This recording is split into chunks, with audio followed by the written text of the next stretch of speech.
morning to everyone. It gives me great pleasure to welcome you to the Dialogues on Development Management 2024.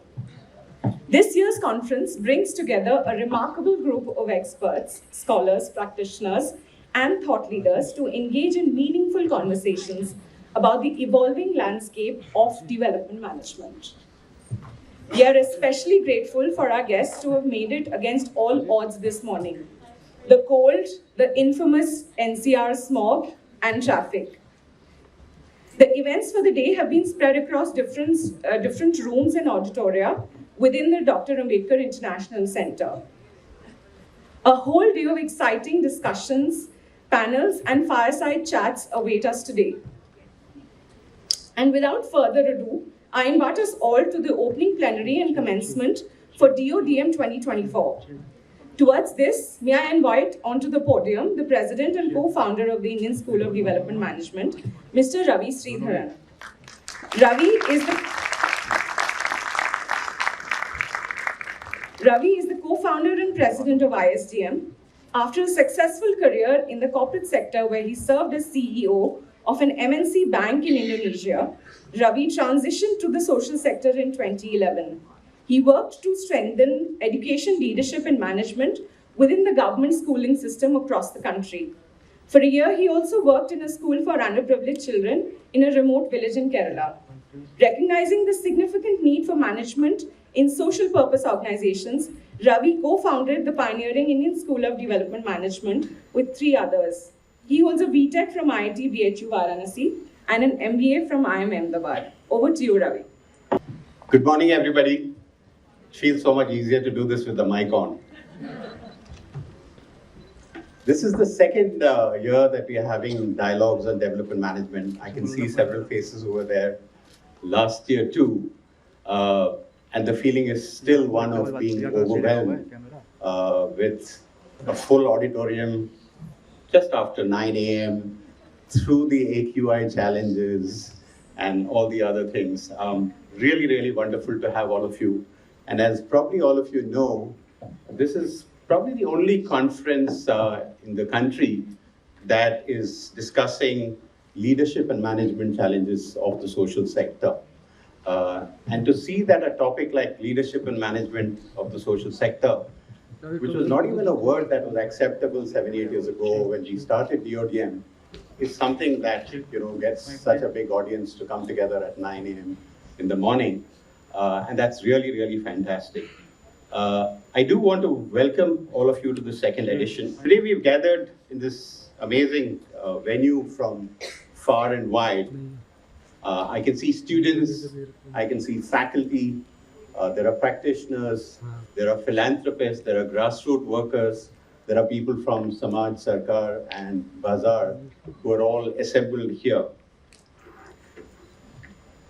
I believe that it's a critical period or moment in the country's journey where development management will need to play a very big role. If we look at the country over the next 2-3 decades, one would expect to see an economic growth of anywhere in the region of about 6% plus. And over 2-3 decades, that is humongous. And that's really the trajectory to a Viksit Bharat and hopefully a developed country. Now the question for us is, how do we use that opportunity where we're seeing so much of economic growth to pull out hundreds of millions of our brothers, sisters, and others from poverty, from the margins. And this is a huge window of opportunity, but we will only succeed if we are able to crack management of development work.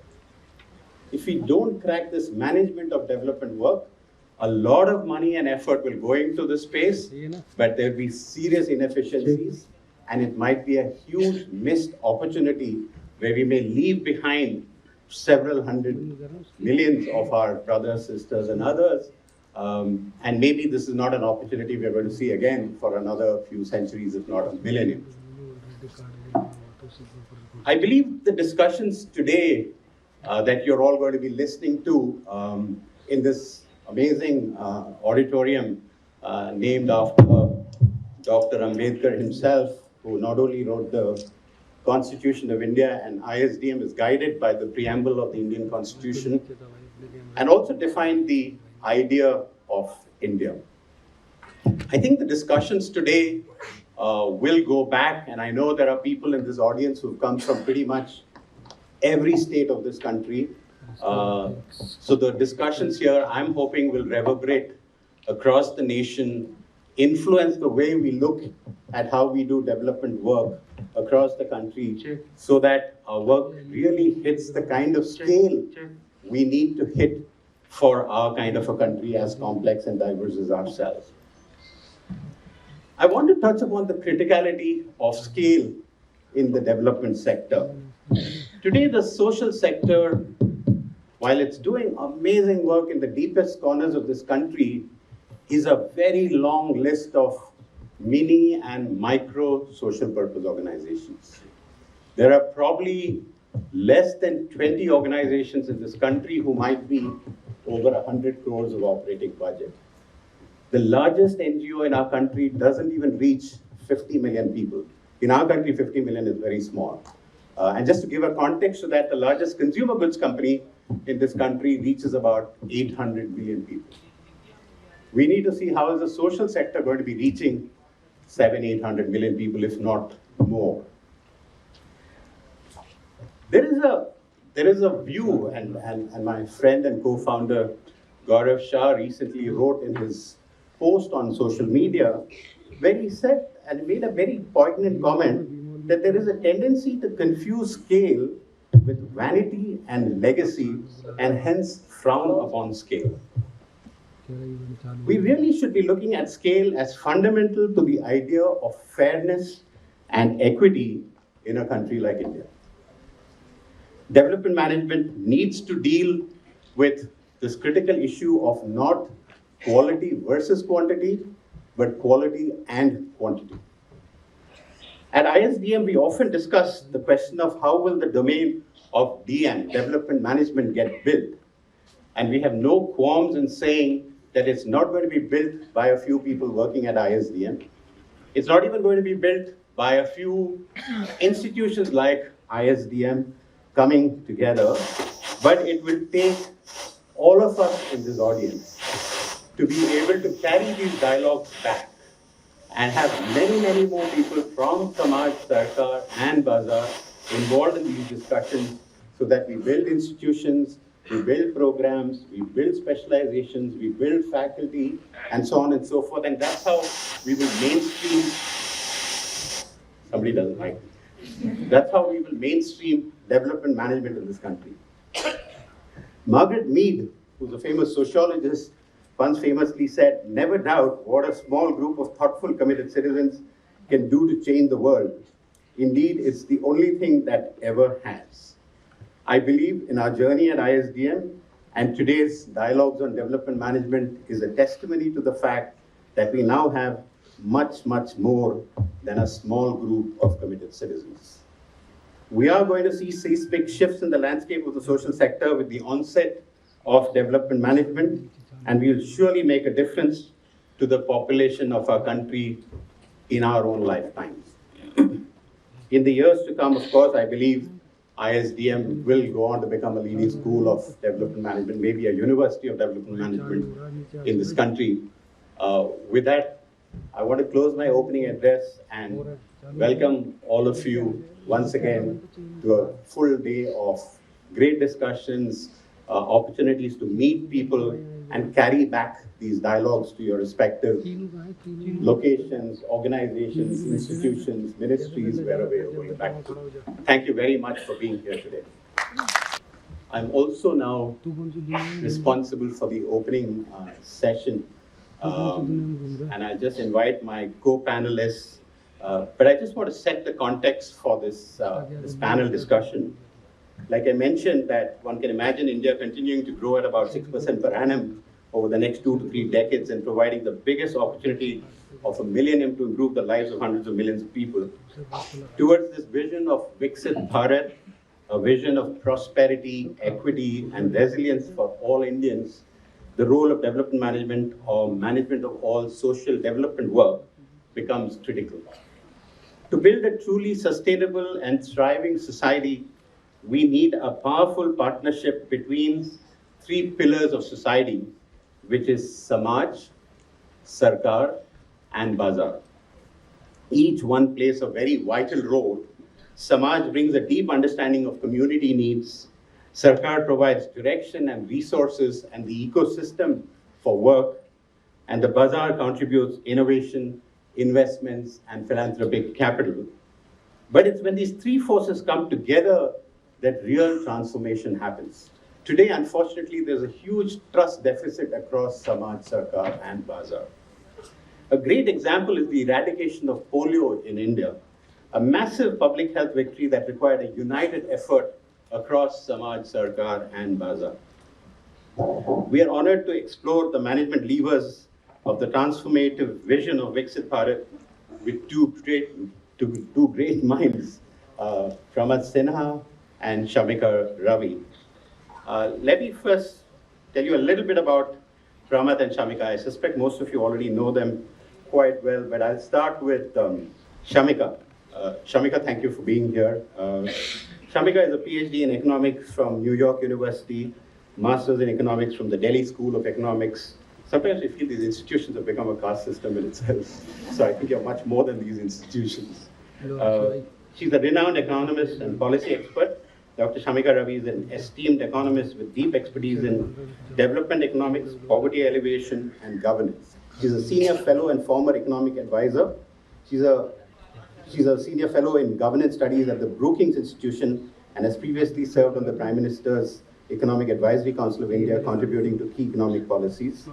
Her research focuses on policy implementation, impact measurement, and financial inclusion, with a particular emphasis on practical data-driven solutions for social issues. Through her work, Dr. Ravi advocates for gender equity, health reform, and financial empowerment, particularly for the underserved populations, rural communities. With numerous published works in top journals, Dr. Ravi has influenced both national and international perspectives on welfare policy and economic empowerment. Her insights on healthcare, education, and financial inclusion are regularly referenced by policymakers, making her a leading voice in shaping development discourse. And I don't know if I'm right in saying you're the only woman in the economic advisory group. And if that is true, that is amazing. Truly, truly honored and privileged to have you here today, Shamika. Thank you very much. And before I call you on stage, I'm going to introduce Pramath Sinha so that we can both come together. Pramath wants me to keep it short. Yeah, I will have to keep it short because if I do a full introduction for Pramath Sinha, it will be a half an hour introduction. He is a PhD in mechanical engineering and applied mechanics from the University of Pennsylvania. Do you even remember that? And he's a BTech in metallurgical engineering from IIT Kanpur. But more importantly, and I say this and he feels embarrassed, but I call him the father of higher education in this country because in the recent past, there hasn't been an education institution of repute that hasn't had a Pramath Sinha somewhere in it. Pramath is the founding dean of the Indian School of Business, which, as all of you know, leapfrogged the IIMs in a very, very short period. He's the founder, or one of the founders of Ashoka University, and led the creation of India's premier liberal arts university, promoting interdisciplinary and holistic education. He's the managing director of 9.9 Heads Ventures in Media and Education. He's a former partner, and I'm sure this also is forgotten, of McKinsey and Company. So great to have Pramath and Shamika, and both of them, as you would have realized from, can I call you on to and Shamika?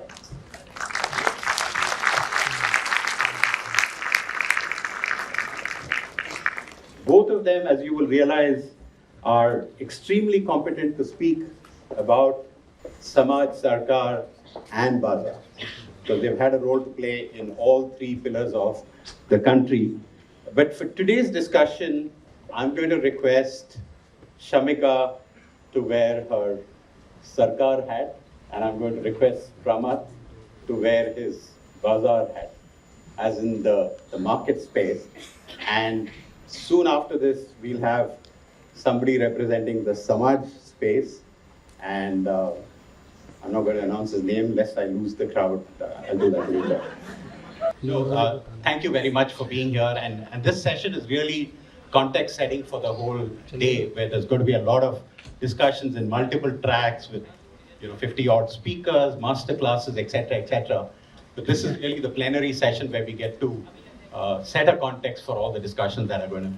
And I'm now beginning to get excited about people sitting on the steps. So sorry about you have to sit in the steps, but it's nice to see your audience.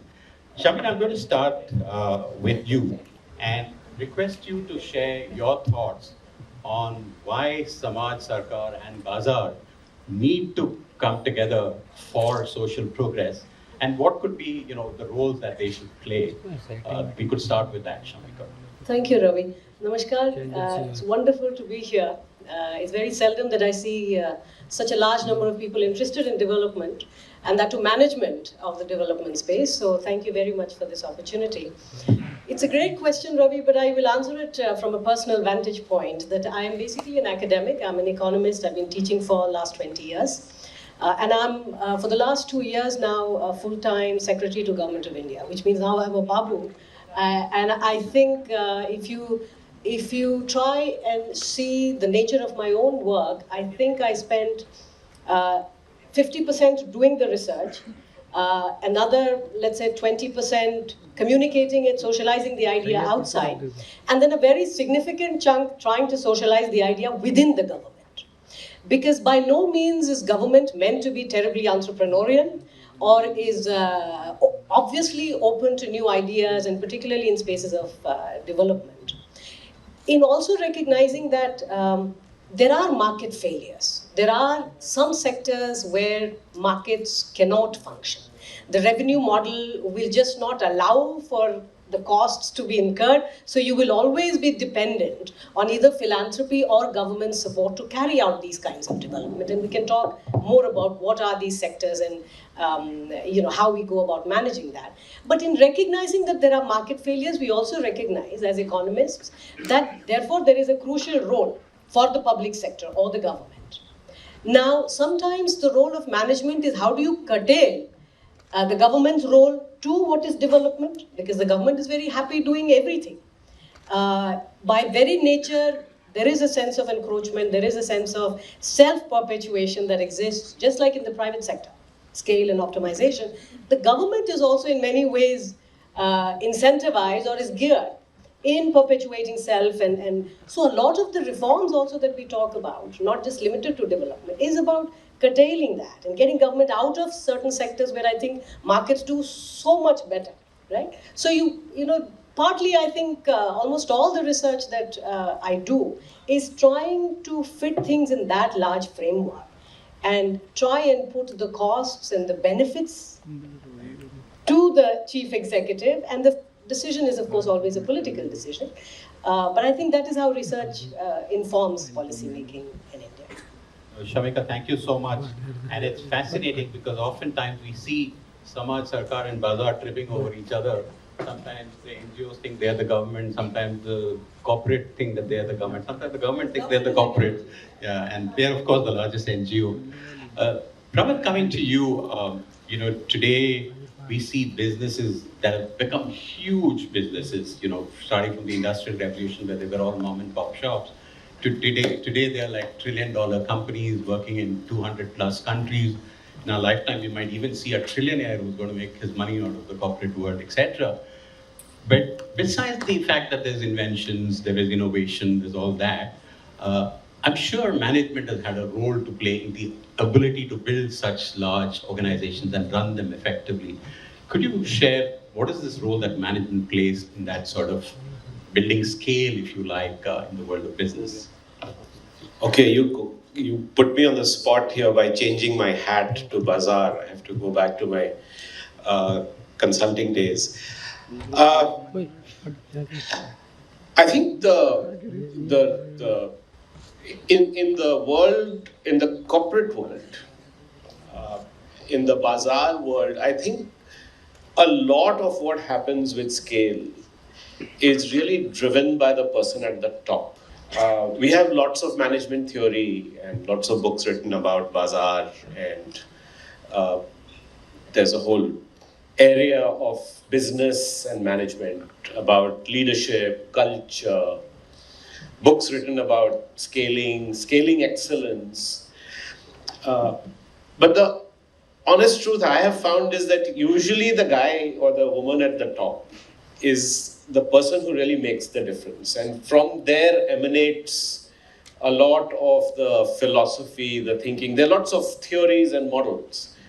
But what the person at the top chooses to drive is what really gets driven. And so a lot of the performances of these companies that you read about in scaling up is always tied to some CEO of a particular era. And in fact, you find that once the CEO changes, there are often companies flounder. There's so much attached to that one charismatic leader. This is not a popular view because all of management theory would fall apart if you just said it was only about that. But at least I personally have seen from all of the work that I've done over the years that most of the times it's true that it is the person at the top who's really driving the agenda and making sure that scaling up happens. If they don't have the ambition, the drive, and the aspiration of making it happen, no board, no second line, no culture can really drive that scaling up. So I think that's the necessary condition for something to happen in the bazaar world. And I'm particularly emphasizing it, and I hope you will ask me how it is different in this world, because I do think, therefore, it's very different. I think one of the reasons we are mini and micro is that we are borrowing too many lessons from that world into the world that you are trying to create a discipline in. And I don't think that works in this world. I'll stop there for right now. Of course, there are many, many other reasons for scale. I think most of it is being in the right place at the right time and being able to capture that opportunity. There are enough people who've tried to scale and failed. And that's the home truth about the bazaar, that it's a market. And 99% of people fail, and you see the 1% success and you think everybody should be able to do that. But there are very, very few people who are really able to scale in the way that we are envisaging scale. Thanks, Pramath. Sreedharan, state. No, hello, mic testing. Check one. Let's come. It has a mood of its own. Sitting in an auditorium, sometimes one doesn't realize the importance of lights. Right? I mean, if there was no lights, it would be a mess. But when there are lights, you don't realize, the role it's playing in accentuating something or whatever. Sometimes I've felt that management is, managing money, managing people, processes, governance, technology, etc., etc. It's like the light in this auditorium, as in if they don't function, everything. I mean, even the greatest visionary would collapse, isn't it, Pramath? Yes, so I do think that there is a need. I do think that it just takes a while to come on again. I do think that there is a foundation that you have to have, and I'm not belittling that. Yeah. But then you need. But that's not enough. It's a necessary condition, but not sufficient. Yeah, and maybe I used necessary condition in the opposite sense earlier, but forget the theorem behind this. But I do think that there is a foundation. I mean, you can't function without having a proper access to funds and access to talent, capital, talent, opportunities, and so on. Right? You gave me a lot of credit for building universities, but I mean, you wouldn't be able to build universities in any country in the world today as a private citizen. India is the unique place where you can do that. You can't go build a university in China, for example. So you are driven by the opportunity that you have, that sort of fortune served you. Yeah, that's it. No, thanks, Pramath. We've realized while we've been working at ISDM that business management goes back to, masters in business management goes back to 1900, Harvard and Wharton. Public administration goes back to 1880, Woodrow Wilson. So there is public administration, there is business management, and I think development management has remained in the shadows, if not forgotten. Shamika, can you tell us about the role that, let's say, management plays in running a state? People think it's just politics, it's narabazi, but the whole missionary. Can you talk a little bit about that? Ravi, the evidence is actually quite clear if you look at data across the world over the, let's say, last 50 years, from the area of microfinance, right? Microfinance is one of those sectors which sort of sits in the middle of only public as well as private, right? In the sense there is a revenue model. When you give out a loan, you do go out and collect it. There is an interest, so there is a revenue model which keeps running. But across the world, the experiments have been very different, right? In South Asia, Bangladesh, southern part of India, etc., microfinance has taken on more of a social role. So it has been development. We never talk of successful MFIs, very profitable. The IPOs that have happened, we have actually looked at them with certain degree of suspicion. We have conversations like how much profit is too much profit, right? While in Latin America and Eastern Europe, those experiments have been mostly of transitioning, what Pramath was explaining, from a small mom and pop MFI NGO to large commercial, well-regulated financial institutions. And they have managed to do it, of course, at interest rates which are like 110% per annum. But the regulators allow for it, and of course there is huge amount of investment, very successful IPOs and so on and so forth. But I think this is where the work of development is a little different from when we think of only a commercial entity or when you think of only a government, right, a public role. Because what you're aiming to do are twofold. You're trying to be self-sustaining. By business, aisa bhi nahi ho chahiye, you're always looking for someone to give you some self-sustenance has to be inbuilt into that. But at the same time, there is also a social objective, right? We want to eradicate poverty, we want to have healthy children, we want to have clean air. These are all social, particularly in nature. The twin objective means that as a leader, as someone who manages this institution, your main role is to balance these twin objectives. And therein lies, I think, the inherent skill of a good manager in the area of development requires you to be sensitive to both you're not just responding to shareholders, so generating revenue, and it's very simple. That's why NBFCs which are only giving credit or institutions which are doing very simple for-profit business, fantastic. They can go on to do wonderful things and scale up very rapidly. And the ones which are trying to eradicate poverty and educate women and healthcare and water, and those costs are very high. But then your social returns are also higher there. So it's a day-to-day balancing that you have to do. And I think a good leader, a good manager really does a good job of that, right? Sometimes it's also a crisis, Ravi, because what starts out, most development initiatives starts out from a good place. You want to do good. And therefore the leaders, as Pramath mentioned, they are extremely stellar people with personalities. They can motivate folks and rally people around them. And then the transition to the corporate or the more professional is always painful. So how well do you transition? I think in development space, these are very unique problems that management in development have to deal with. I don't think government ever has to deal with that. A transfer of a DM means nothing. I mean, it means many things, we know that. But in the day-to-day, he could move from agriculture to finance the next day, and it would make no difference. Similarly, in for-profit, because you're so driven to a single objective, the transition might have some mild short-run tumult, but eventually the board and the management makes sure that you're back to that single objective. So development is far more complex and therefore interesting. No, thanks so much, Shamika. Very, very insightful. And Pramath, you can take that hat off. So we'll now we'll talk about. Thank you. Don't want to constrain any of you. So one of the things that we've been talking about in the development management corridors, if you like, is that today humankind has seen prosperity, economic prosperity, like it's probably never seen in its recorded history. And I'm talking about globally.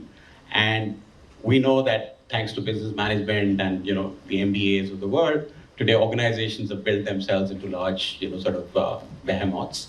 And same, the ability to manage, whether it's multilateral agencies, it's large governments, there is a system that works across that.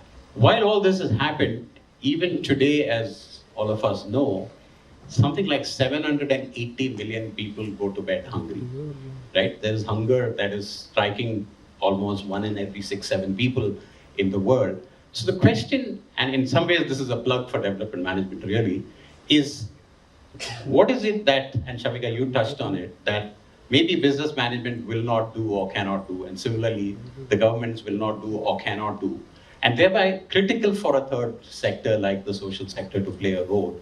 So if you're able to give some ideas on that construct, if you like, of business management, public administration will do what they do, but there is a huge role for the social sector and development management to play. That would be very interesting for our audience. You set me up for failure by calling me a great mind when you started. So I'm under pressure. Look, I have I think that there's only one way to address. Let me step back. I think you're asking the question, how do you address these big problems? Okay, if I break it down to how I'm interpreting it. And having worked on both sides, I feel that inherently in this topic, by putting it as Samaj Sarkar Bazaar, what you need is people to pull the three together if you're going to solve these problems. And I see that as a microcosm in the building of the universities and institutions that I came in as a McKinsey consultant who was told, oh, because you have a PhD, go build a university. And that was the bazaar mindset. कि इसको PhD है तो इसको university बनाना आता होगा, जाओ बनाओ. Right? The truth is that as academics, you are not taught the business of academics. And so I've learned the hard way that the only way you can build successful institutions and try and do them at scale is to bring all three together. Okay? That is a very special capability. And that is the holy grail, the elusive magic sauce, the silver bullet, which I believe no institution or educational institution has been able to do. And I'll come back to why I think it is difficult. I think you have to be immersed in it, yet you have to be outside it. To have the ability to say, I'm one of these, because you naturally come from one of these, but I'm going to now hold all three together. So give you an example. So I'll embarrass some people in the room. Amit Chandra is sitting here. He's a donor to Ashoka. I'll right now treat him as a bazaar. Right? He's made money. He wants to do philanthropy. We have Shiv sitting here. He's a faculty member. Community of academics. There are students from Ashoka and so on here, right? Then there's the government of Haryana, which says, "Aap university bana nahi sakte jab tak main aapko license nahi dunga." And then there's the UGC, which is also trying to say ki you can only teach this way. So what if Amit Chandra is willing to give you money for scholarships, and so what if Shiv is going to give up his Harvard professorship to come and teach in India? You have to do it my way. Now, if you're going to build an institution, you have to get all of these people to come together and get them to collaborate. It's not enough for me to collaborate.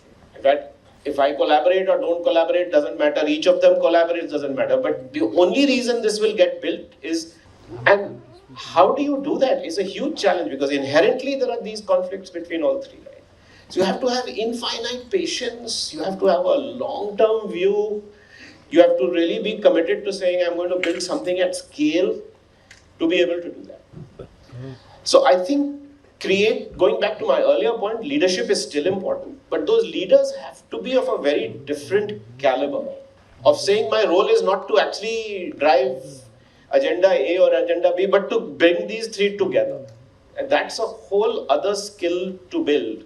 So coming back to development management, I think development management is going to become about managing collaborations between these three. That's going to be at the heart of it. Poonam is sitting here. She runs Population Foundation for so many years. It's a great example of there's no way she can scale impact for women in this country unless she's able to constantly keep holding these three together. And it tears you apart as a leader. Right? You live it every day because you're getting pulled in all these three directions. I don't think a corporate leader or a government leader or a community leader has to do that. They don't feel that level of tearing apart as you do if you are actually trying to pull these three together. No, Pramath, so beautifully said, and I'd love to hear your views also, Shamika. But one of the things that all of us in our sector know, and we talked about it a little earlier, is the fact that organizations have remain very mini, micro. Like I said, there are probably less than 20 organizations with 100, 200 crore type budgets. Now, it's not that those mini organizations are not important. I think there's very, very important work in very finite communities, in finite places, in finite sections, etc., which is very critical. And I hope the audience doesn't get a view that we believe all organizations should become big. I think there's a very important, and if you look at even the world of business, there are the micro SMEs, the SMEs, the medium-sized organizations, the large organizations, and so on and so forth. The huge vacuum in the social sector is at the top of the pyramid. You need many more organizations that can operate at scale, and that's very, very important. And what you were saying, Pramath, as I understood, was if you want to build organizations in the sector at scale, you need to know how to work across Samaj, Sarkar, and Bazaar as a very important lever. Are there other thoughts that come to your mind, Shamika? I mean, for example, you talked about a social return on investment. Now, is that even a thing, right? I mean, how does one really get to those kind of, are there financial models that don't work for the social sector? How does one inspire youngsters to want to come and work in the sector? Are there any thoughts you have on these questions? Because these are all critical to scale, I suspect. You know what I mentioned as financial objectives and social objectives? That is the day-to-day tearing that Pramath is talking about. How do you manage the two? Because you know that your impact is always going to be, if you go further down market to poorer segments, more under privileged communities and markets. But the margins and the revenues and the profits are obviously when you go upscale. That is the tension, that tears them apart. And that is where leadership matters. Now, I'll tell you from where I'm sitting, and you mentioned Vikasit Bharat in your opening remarks. I have a feeling that has to be the objective driving a lot of our own innovations, right? In the government, there is a great effort to do it, but of course, we are hindered by existing capabilities, existing thinking, training, skills, etc., even within the government. That is also the case in the private sector, right? I think in development, where we have to see scale cannot be an objective in the development sector. I don't think that should necessarily be an objective. The reason is that in scaling up, you're also giving up a lot from that social objective, right? So I think a well-run development institute of whatever nature, whichever segment in the market, education, health, again, a well-run is always preferable to some which is very large but which has tremendous amount of flab, right? And that is, by the way, one of the reasons why a lot of the international development agencies, institutions they are in a existential crisis today. Whether you're talking about the UN system, the World Bank, and the reason is that not only, of course, is the world a multipolar, there's new order and trade wars, etc., but also this is not a new existential problem that has been put to them. This they have been battling for the last 40, 50 years. Because, and again, I want to introduce you to a concept called Baumol cause disease. You know, unlike in the private sector, like today, Ravi, IT sector is doing very well, right? Now, for your business of education, you can get faculty because faculty can teach. One can't do very much else. Research and teach is what faculty is trained to do. And there is a revenue model around that. But for the management of your institutions, you need good HR. Now, whom do you compete against? The IT guys. And the returns there are obvious, the salaries that you have to match. Which means in sectors where you're not going to see massive profitability, they are going to be driving up markets and hence costs in sectors like development. That's why health and education, arts, these are plagued with the problem that management, HR, you have to compete with sectors which are so lucrative that your costs will continue to grow. So then we look at alternatives, and that's why, by the way, if you're in the development sector, to any of you, the youngsters particularly, if you don't have that zeal, I have to achieve this social objective. That zeal is very important to also keep, because you're also giving up a certain amount of good life in terms of a penthouse and the corner office and world tours with family and so on and so forth. So please do not enter because you live a life which is torn also at a personal level.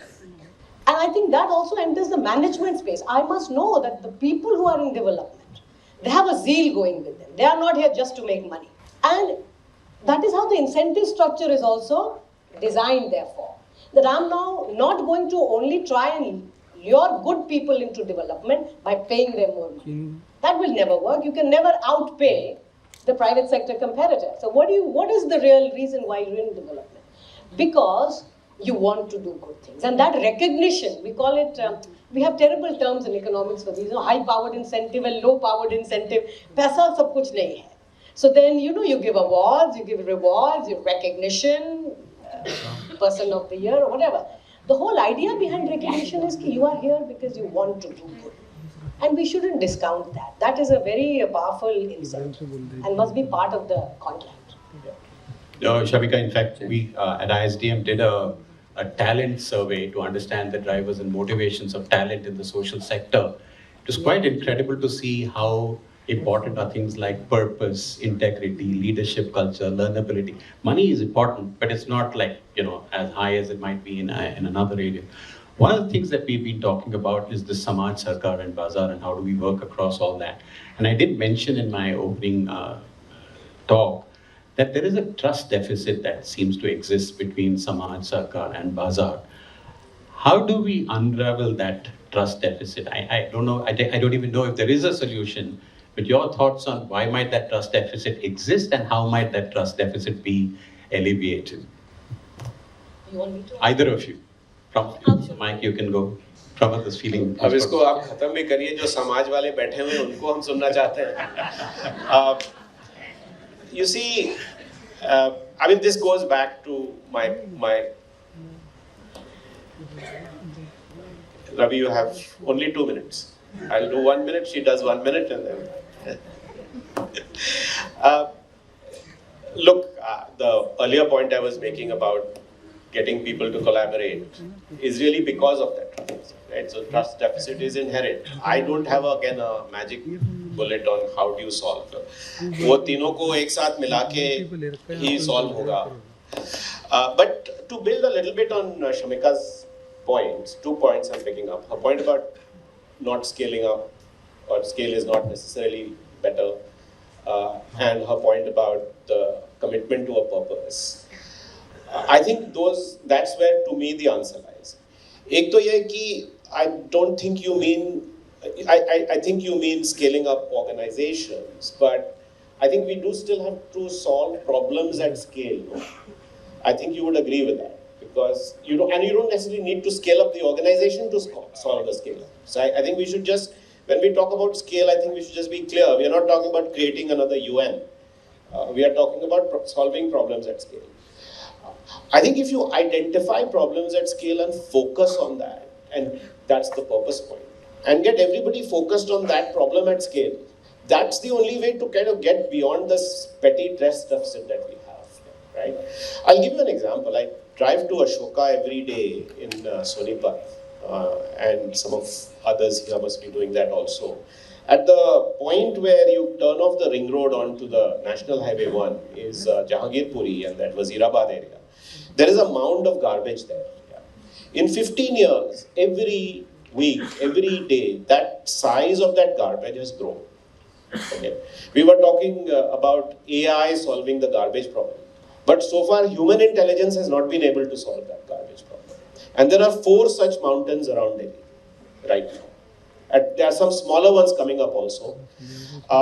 It's staggering to see that NVIDIA is $3.5 trillion in market cap today, which is about the GDP of our country. And we don't have an NVIDIA for solving for the 4 mountains of Delhi, right? I just think that is the problem. We can talk about how well the world is doing. I come from Bihar, 130 million people are living at $600 a GDP per capita in a country where the average is 2600. हमारे यहाँ बिहार में 1/4 GDP capita है पूरे देश. China और US का तो छोड़ दो आप. और हमारे पास उसके लिए NVIDIA नहीं है. मतलब कितना भी आप करना. That is our biggest failure as a human race. तो ट्रस्ट डेफिसिट मेल्ट हो जाएगा अगर आप उस प्रॉब्लम पे फोकस करोगे. मेरे पास फेयर विद ऑल नहीं है करने का. शायद ISDM से कुछ लोग निकल के आएंगे over time who will be able to play that role. But I think that's what you have to focus on. If you focus on the larger problem, तो इनके और हमारे बीच जो ट्रस्ट डेफिसिट है और उनके और हमारे बीच है, उस पे at least you can get pass that कि भैया प्रॉब्लम सॉल्व करनी है यार, ट्रस्ट बस छोड़ो, वो माउंटेन को कम करो. No, I couldn't agree more with you, Pramath, both on the fact that let's get on to Samaj and also the point that you were making about how we all need to together. I'm going to ask Shamika for some last words, but I don't know, in your anxiety and desire to listen to the next speaker, you missed all the wonderful pearls of wisdom we've been having in this session.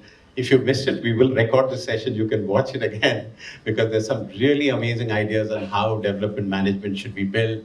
All of us as youngsters, as founders, as leaders, as philanthropists can take away as messages for the social sector. I know there are a lot of youngsters here. Any closing thoughts for them, Shamika? I'll again go back to Viksit Bharat 2047. I think that is the guiding star right now. Right? That is the North Star that we want to aim towards, not just in the government, because remember, economic growth, and we are likely to continue to be the fastest growing major economy for the foreseeable future. Almost all revisions that IMF, OECD, etc. have done have always been upwards, which means in our own estimates, we have always been very conservative, which means the real economy of India is growing much faster than what the economists and experts believe. Now, if that is happening, and the past 30 years, if anything it has shown us, it is that economic growth on its own will also solve a lot of problems, right? It's poverty which begets a lot of other development. However, there are some segments, and this is where we have to learn from the Chinese experience, right? There are going to be some, and the garbage example that Pramath spoke about, there is technology, right? Incinerators, I mean, even in very large cities, larger cities than Delhi, which generate more garbage, have been able to do it. And I think this is where we have to realize that it is unlimited in terms of how much we can achieve right now. We are fast growing, and the government has more revenue than it has had in forever, right? And the idea is, of course, through democracy and the institutions, we push these resources towards our collective needs. So your infrastructure is getting very good. Matters of connectivity, everybody is digitalized. We have the largest network of digitized and connected population in the world. And those are lending to new kinds of market solutions. So startup is entirely based on using tech for these kind of wider solutions. Ed tech, health tech, ag tech, these are the fastest growing sectors in the... So please, I do not understand deficit. I don't think there is deficit. I think it is something, we are limiting our own thinking by thinking there's a deficit. Not at all. There are opportunities and opportunities. The market is availing a lot of that, right? Because when I teach at ISB or BITSOM, any of the management institutions, I often tell them that, when I was going to college 30 years back, cool kids had guitars and they were parts of bands and we sang. Today, the cool kids have startups. And I cannot tell you how that lifts me up. Because I know that deficit kya hota hai? Deficit is something, few people will discuss and anguish over. The real economy is much, much faster and ahead of what the government thinks so. The government also thinks, we have a lot of, there are lots of solutions emerging from the market. There are also lots of solutions existing, which people are trying out, including in places such as Bihar. By the way, I also come from there. So I am far more hopeful. And I'm very glad so many of you are interested in development. Because this itself is like a symbol of why that optimism. And because at Bharat, it has to be fueled by this kind of curiosity and energy. So more power to you, and we are all here to work together. Thank you. Just to close, and I know this bothers a lot of people. Pramath, you talked about the mountain of garbage on the way to Sonepat. This AQI has hidden it literally and figuratively, and I hope we solve that problem too. But let's give a big hand to Pramath and Shamika. Thank you so much. I'm now going to introduce somebody whose name starts with A. His name is Amit Chandra.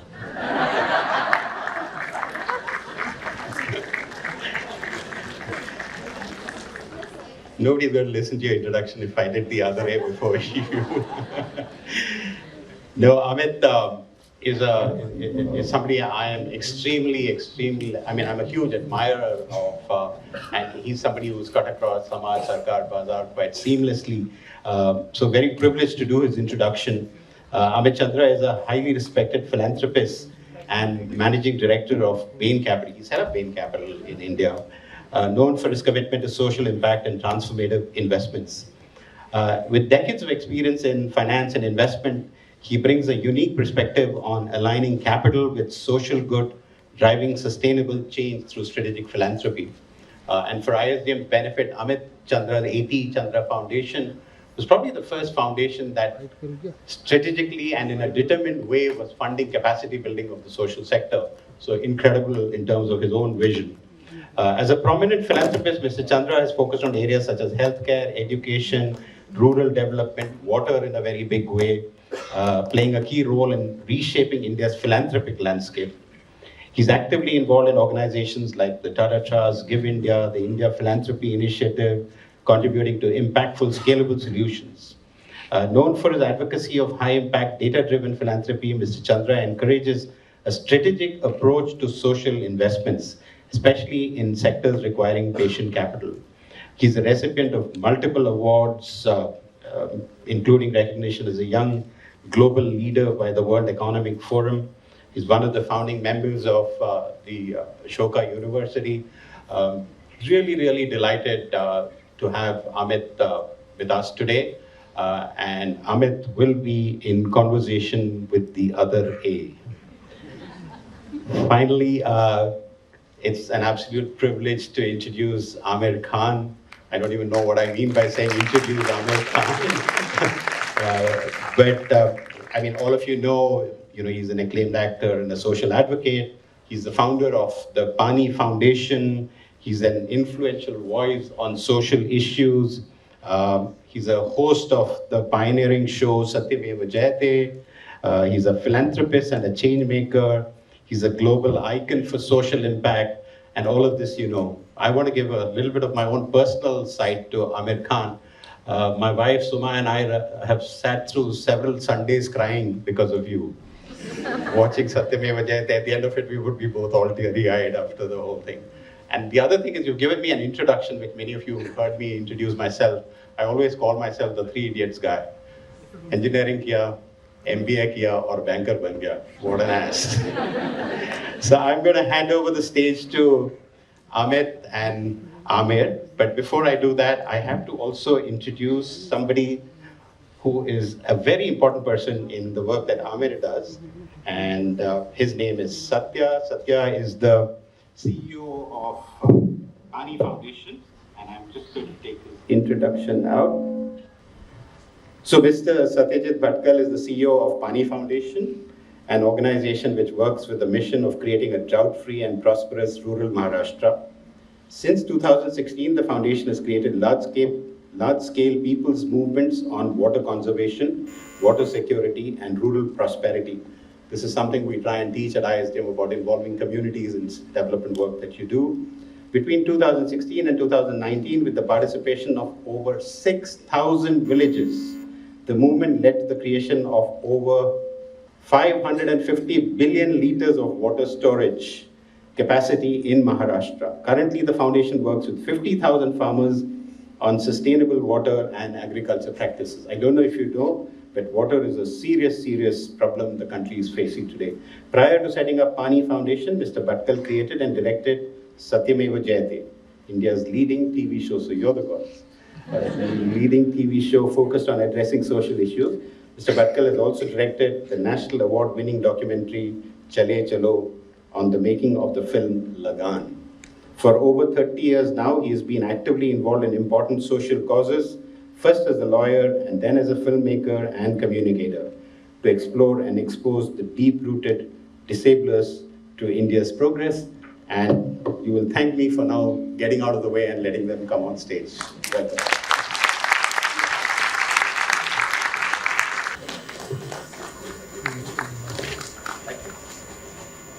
Good morning. Good morning. Everyone awake? Terrific. Thank you, first of all, Shamika, Pramath, and Ravi for that really inspiring session. Great start to the day. And I'm delighted to be anchoring this conversation with two old friends, both of whom I've had the privilege of working with in Maharashtra, and whose work has inspired me as well. I've learned a lot from them. And hopefully today, I think we'll give you a glimpse of their theory of change and how they've actually very thoughtfully tried to put in the building blocks for a truly more prosperous agricultural sector, in the country. Now, I'll take you back maybe 8-9 years. I was really intrigued the first time I met Aamir and Satya, and I was intrigued to meet Aamir, not just because he was the only Khan whose movies I'd seen, but also because I'd seen Satyamev Jayate, like Ravi and I used to ball as well.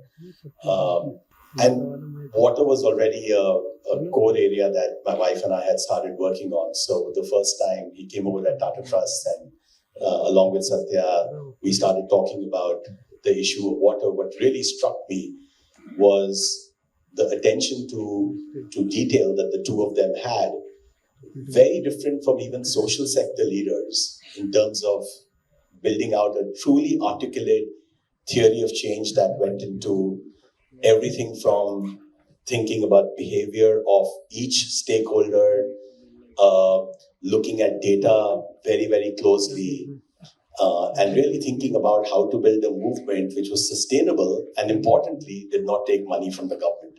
I said, wow, this is truly interesting and fascinating. And that was the beginning of my own journey. And it was also fascinating to see how they managed to get people out at 45 degrees centigrade to go out and actually do backbreaking labor in the fields of Maharashtra. I remember the first time I did so, Aamir told me, will you come and do Shramdan on May 1st?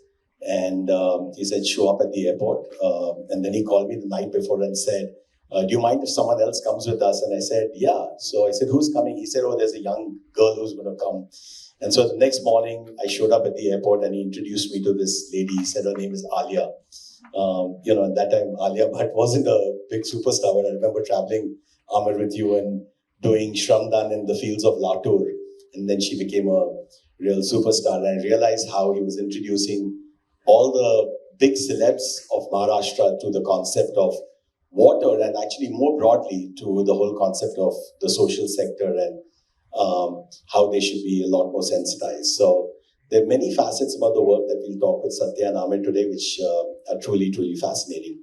But let me actually start with a broader question. Aamir, from 2013 to 2016, you had a series of super hits, Dhoom 3, PK, Dangal, all, household names.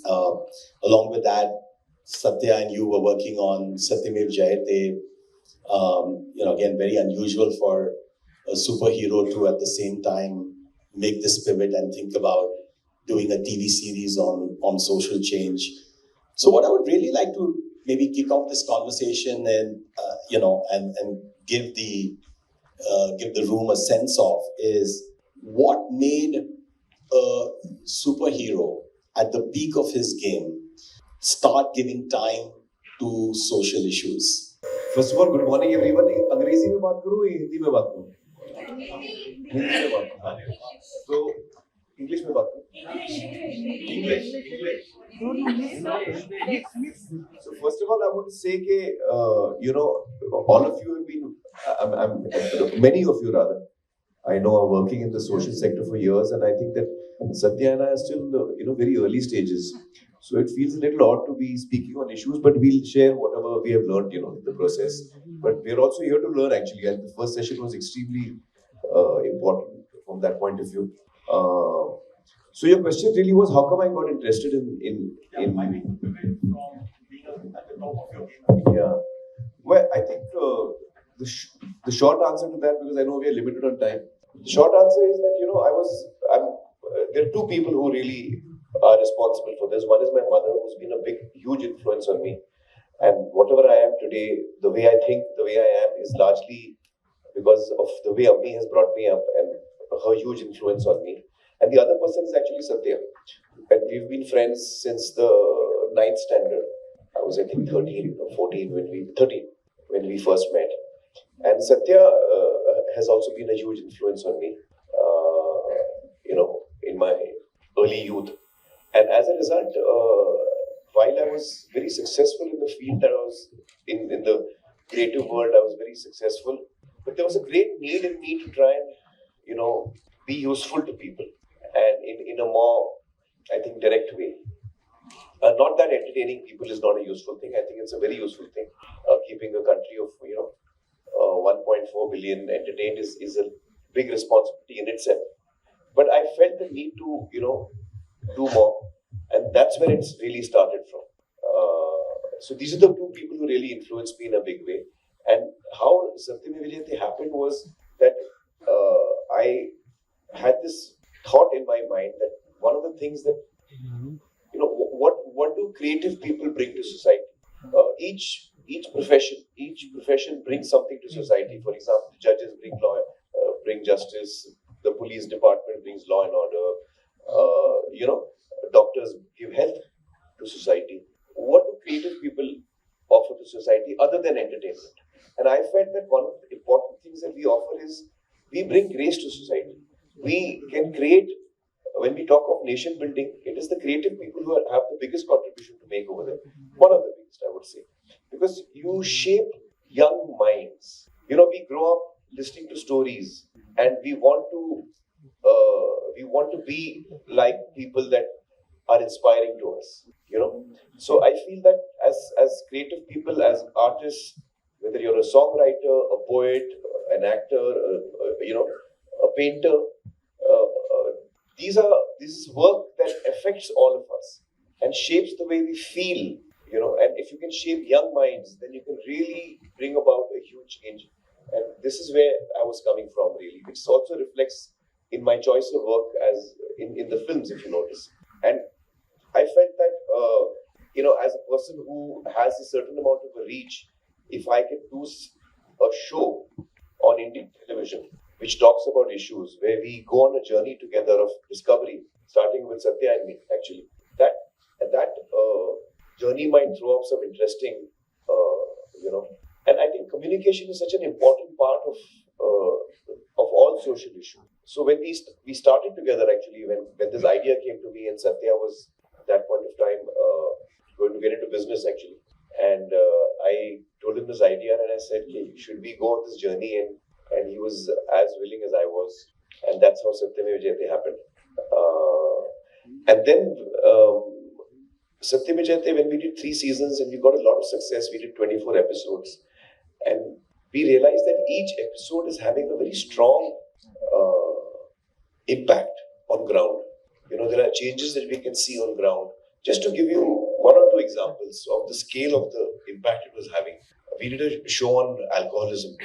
And Alcoholics Anonymous is an organization working in India. It's doing wonderful work.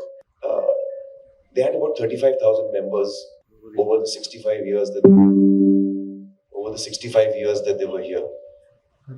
And then they were part of this episode that we did on alcoholism, and we flashed their number for people who need help. And their membership within a month grew from 35,000 over 65 years to 3.5 lakhs in 4 weeks. So if you understand the kind of impact each episode had like that. This is just one example I'm giving. So after 3 seasons and 24 episodes, Satya and I were discussing, should we do another season where we pick other topics? But both of us felt that, in Satyam Vijayate, while it was having a very deep impact and it was very well loved and viewed, very heavily viewed, what was happening at the end of the day is that when you see one topic, you forget the earlier one. So we were not very happy about that. We wanted to stay with one topic. And that's what we were discussing. We feel that communication has a very important role to play. in social change. And we wanted to test that actually. And in order to test that, we decided that let's choose one topic. Let's stay with that one topic. We will still remain communicators. But as communicators, can we bring about a dramatic change in any one topic is what we wanted to see. And we believed we could. We believed we had a lot to offer. Yeah. So if I could just pause you there, because it's a good segue into one of the questions that I had in my mind, and maybe either of you can comment on it. You know, when you think about how even corporate philanthropists have set up foundations, often I'm struck by the lack of focus. You know, people kind of are all over the place. And you made a very striking point that you chose one. I mean, Satyam and Jayati covered an incredible breadth of issues. You decided to choose one issue, and the interesting thing, going back to the data of that time, and it's even true now, that issue is underserved, right? Water. I mean, even I remember both of us, all three of us rather, were working on water when people used to say, why are you working on water, right? So two questions come to my mind, and maybe both of you can throw some light on it. One, why choose one issue? And second, why choose an underserved issue? Well, it's working. Why choose one issue? I just actually kind of answered that because we wanted to stay with one. Why choose water? Because water is very fundamental here. Water is an issue which affects all other issues. So you can actually not service any other issue if you haven't serviced water, is what we believe. It's a very, very fundamental issue. So that's why we chose water. And of course, both of us being Maharashtrians, we also knew that in Maharashtra every year faces a drought. There are areas which are drought-ridden every year, and we felt that that's something that we would like to focus on. You want to add to that, Satya? Also water, because water I think played to a very important strength of ours, which is perhaps the only strength we might have, which is of communication. I'll just give that a slightly broader context by taking a step back. We did 24 different topics with Satyamev Jayate. And one of the interesting things that came to us in a very big way, and this is going to sound really facetious sitting here, this set of people, there is no problem in India that has not already been solved, but not to scale. So we have know-how, but no scale. So can communication be an important part of this puzzle? Because this is a puzzle. We find answers in business, for example, and scale rapidly follows. Somebody comes up with the idea that you can collectivize hotel rooms, and Airbnb suddenly in 3 years has more rooms than all the hotel chains put together plus X. But in the social sector, that doesn't happen. Somehow, in the social sector, something will get proven in a village, in a township, in a municipal corporation, but it doesn't get readily adopted. Why? And this is something that really perplexed us in Satyamev Jayate, and we had a hypothesis. The hypothesis was that communication is an important missing part of this puzzle, and communication is an important missing part of the puzzle, and well-designed communication can perhaps provide that answer. In the case of water, it's particularly interesting because the solution to rural drought has been known for at least 50 years. We don't need to reinvent the wheel over there. Anna Hazare did it in Raleigh Siddhi, Popat Rao Pawar Sahib did it, so many others have done it. We know what it is, it's called decentralized watershed management. We know it's a very low-cost technology. We know it's a very low-tech technology. Then why is it that only islands of excellence exist? The reason we discovered when we researched it is that in the villages which had succeeded with decentralized watershed management, it was not the technology that worked, it was that society worked together. It worked cohesively. People had come together to solve the problem. So we figured out that the problem definition needed to change. The problem was not with water, the problem was with social unity. And if we can solve for social unity, we can automatically solve for water. How do you solve for social unity? As communicators, we said the worst way of doing it is to give a bhashan and tell people this is what needs to be done. So can we make it fun? Can we make it joyful? Can we make it a game? And the collateral benefit is that water will come.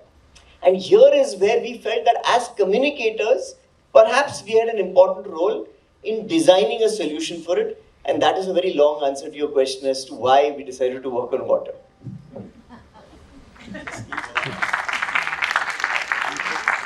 Amit, this might be a good point at which we could. I think we should I should add to the answer to demonstrate how we did that. So when we started Paani Foundation, we started it with a water cup. So you have, on television, you have singing competitions and dance competitions. So we thought of creating a watershed management competition. And this is for villages across Maharashtra. We started with 3 talukas and invited all villages from the talukas to take part. Now, in the design, how we built it is that if you take part in this competition, then there are certain things you get points and you can win, And in that process, what we did is we created points for everything. So there are 16 different structures in watershed management, as you know. And, the scale at which you have worked and the quality of your work will give you points. But there was one thing we added in that, and that was Shramdan. Now, what is Shramdan? Shramdan is voluntary labor that you give. So the way we designed the competition was that unless a village does a certain amount of Shramdan, there is no way it can win the competition. So that brought people together. People across, within a village, people from different communities, different castes and different religions would come together with whatever differences they had. You have differences for various reasons. You have differences between landowners and non-landowners. You have differences between landowners कि मेरा ज़मीन जो है वो नदी के नज़दीक है उसका नहीं है. So there are differences on many levels. So how do you melt all these differences? You melt the idea that we came up with to melt all these differences was Shramdan. So Shramdan वो जादू की छड़ी है जो लोगों को साथ में लाता है. So when people work shoulder to shoulder together for 45 days in the heat and so then they become like a team. All their differences start melting. And what we realized that to solve water, you have to bring people together. It's like, if there's even a slight gap between people in society, the water will slip through. So we have to bring the community together. That is why these villages, which we saw as examples, Anna Hazare's village and Popatra Pawar's village, were villages where the community had come together. That is why they had solved the problem. And that was a big realization for us. So bringing people together was a very important aspect of not just solving, I feel, water, but any problem. You will have to bring people together to solve the problem if you want to do it at that scale. This is one of the big learnings that we had very early on. And so we designed the whole movement with that in mind. This is probably... There's a small video. We might want to show it. So we want to show the video because I think people often think of Paani Foundation as water, but I think Paani Foundation is so much more than water. And so if we could quickly show the video, please. The wheels of time keep turning. Seasons change. The blistering heat of May and June creates a yearning for the rains. And then, every year, the monsoon arrives. Sometimes it is plentiful, sometimes scarce, but come it does every year. And so it did this year too.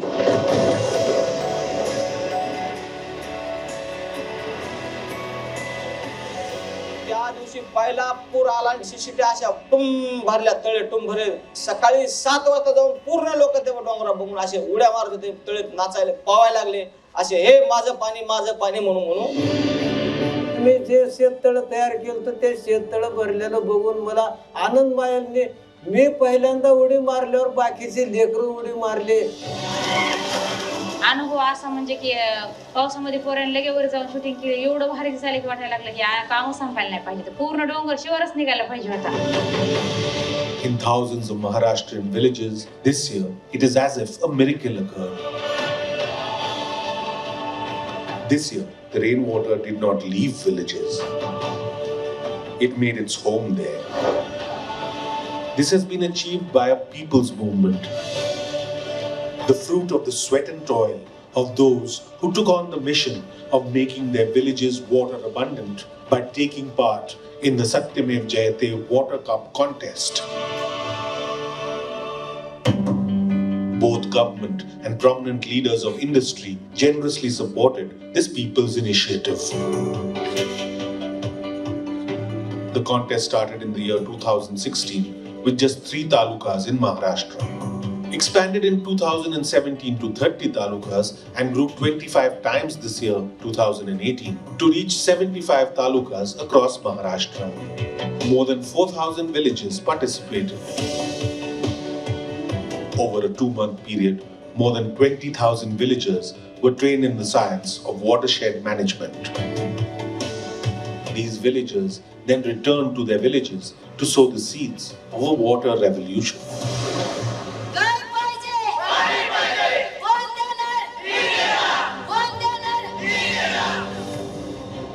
The Water Cup was scheduled to begin on the 8th of April. But from the night of April 7th itself, lakhs of water warriors, fully armed to take on the drought, kept vigil for the battle to begin. At the stroke of midnight, their army launched a determined attack to vanquish drought. A wild dream to free oneself in just 45 days from the shackles of drought with one's own might.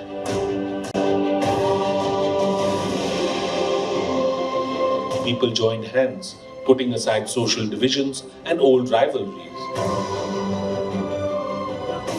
With every passing day, the army of water warriors grew. In these 45 days, the rising and setting sun saw many a miracle unfold. Somewhere it was woman power, elsewhere the determination of youth, or even an army of children. मी सर्व विद्यार्थ्यांना तयार केलं व आमची घट्ट तुफान सेना तयार करायची. माझी 150 मुलांची टीम आहे.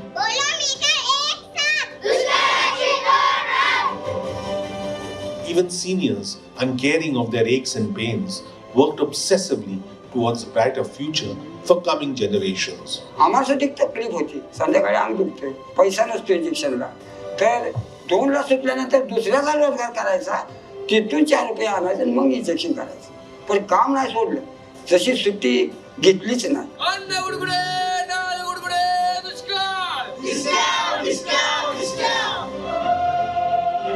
By day, the sun was witness to people's madness.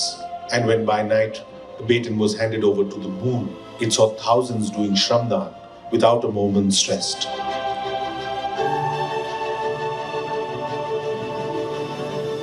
Those 45 days became a festival of labor, full of song, dance, and celebration. By the time the competition came to a close, this grand obsession had transformed the face of entire landscapes.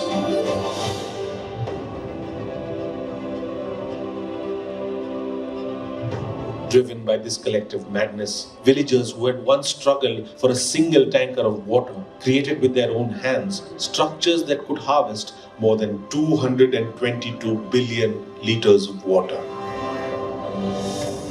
If filled in tankers of 10,000 litre capacity, this quantity of water would fill more than 22 million tankers. And if these tankers were lined up, they would circumnavigate the earth more than 3 times.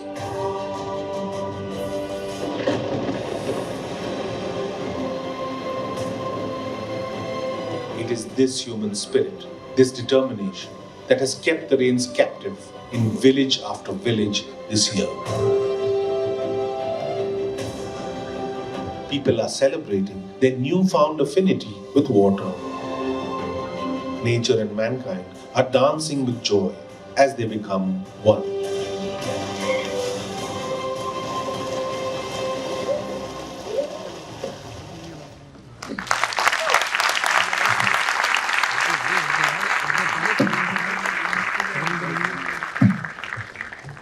So, I like to give this example. There's a road being dug up outside my house, for some laying of pipes or something like that. I don't bother. मैं कभी ध्यान नहीं देता हूँ कि वो क्यों बन रहा है, कितना टाइम लगेगा, क्या काम हो रहा है. Because I feel it's not my work. मुझे लगता है ये मेरा काम नहीं है. लेकिन घर पे अगर मैं अलमारी बना रहा हूँ, I'm making a cupboard, I will have 10,000 questions to the carpenter. कि तुम कितने दिन लोगे बनाने में, कॉस्ट कितना आएगा, इसकी क्वालिटी क्या होगी, कौन सा माल यूज करोगे, etc. etc. Because we feel that is our work. We went one step further. We were actually teaching people how to build the cupboard. So they were building it themselves with their own hands. They knew the joy of creating it. They know how to repair it, and they own it. And there's an emotional satisfaction in not just first taking charge and owning your problem, and then owning the solution, being a part of the solution. You create the feeling in people that I don't want somebody else to come and solve my problem. It is my problem and only I am going to solve it. So that is the kind of feeling we try to create through communication. And while this competition was going on, we used to have a show in Marathi on Marathi television channels, which actually showcased the heroes from the ground, from different villages who were doing great work. Stories that were being, we used to harvest stories and share them with the people of Maharashtra. So it became very exciting for people, it became exciting and fun and games. And there's such amazing stories. So for example, one village, the men were not really coming out to do Shramdan.